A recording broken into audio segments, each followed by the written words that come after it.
Vodovod i kanalizacija je u 2 navrata za oba toplotna talasa i ovaj prethodni, ovaj koji je trenutno na snazi, uputilo apel korisnicima u kojem smo naveli da vode ima dovoljno, da se beleže istorijski maksimum potrošnje vode,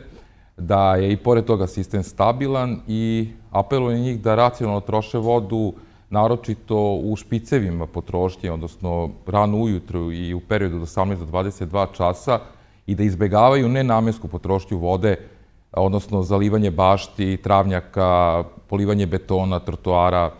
upravo iz razloga da bi se postojeći sistem održao. Da je sistem stabilan govori situacija da vode ima dovoljno, ali i činjenica kada se uporedimo sa drugim gradovima u Srbiji, regionu pa i u Evropi, gde postoje zaista ozbiljni problemi s vodosnabdevanjem, nedostatak vode i gde se uvode i restrikcije kao mera da bi se uštedela, odnosno obezbedila dovoljne količine vode za potrebe stanovništva, što u našem slučaju se ne dešava i neće. Zašto ukazujemo upravo na nenamensku potrošnju? Prilikom nenamenske potrošnje voda se izvlači naglo iz sistema, što dovodi do pada pritiska vode u mreži, što uslovljava da se sa izvorišta, dakle se grad snabdeva vodom, voda jačeg pritiska gurne u sistem, odnosno u vodovodnu mrežu, i praktično mi sa nekih 3,5 bara pritiska dolazimo do 6,5, 7 pa i 7,5 bara pritiska.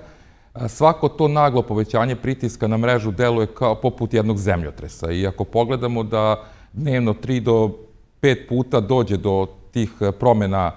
pritisaka u mreži, praktično naša mreža doživi 3 do 5 zemljotresa u toku dana, onda je praktično za očekivati da u određenom momentu dođe do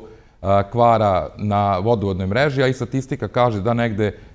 kada je pritisak u cevima veći od 6,5 bara, da je moguće dođe do kvarova. Upravo, znači, to je razlog zašto poslednjih dana imali određeni broj kvarova na mreži, znači negdje do 6 do 10 kvarova, što u gradu, što u naseljenim mestima. Svi kvarovi su uspešno sanirani,